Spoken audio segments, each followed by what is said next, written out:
Ordinarily, that man is considered healthy who eats well and moves about, and does not resort to a doctor. But a little thought will convince us that this idea is wrong.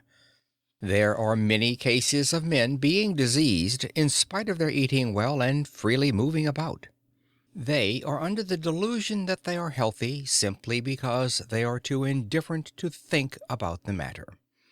In fact, perfectly healthy men hardly exist anywhere over this wide world.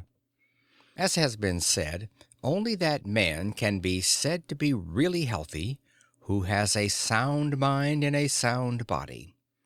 The relation between the body and the mind is so intimate that, if either of them got out of order, the whole system would suffer.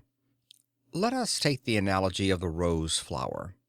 Its color stands to its fragrance in the same way as the body to the mind or the soul. No one regards an artificial paper flower as a sufficient substitute for the natural flower, for the obvious reason that the fragrance which forms the essence of the flower cannot be reproduced. So, too, we instinctively honor the man of a pure mind and a noble character in preference to the man who is merely physically strong. Of course, the body and the soul are both essential, but the latter is far more important than the former. No man whose character is not pure can be said to be really healthy.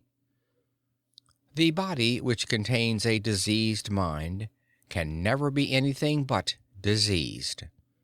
Hence, it follows that a pure character is the foundation of health in the real sense of the term, and we may say that all evil thoughts and evil passions are but different forms of disease. Thus considered, we may conclude that that man alone is perfectly healthy whose body is well formed, whose teeth as well as eyes and ears are in good condition, whose nose is free from dirty matter, whose skin exudes perspiration freely and without any bad smell, whose mouth is also free from bad smells, whose hands and legs perform their duty properly, who is neither too fat nor too thin, and whose mind and senses are constantly under his control.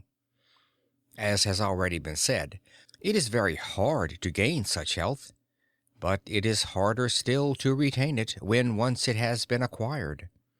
The chief reason why we are not truly healthy is that our parents were not.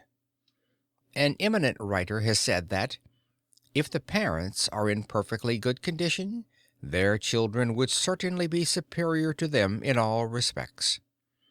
A perfectly healthy man has no reason to fear death.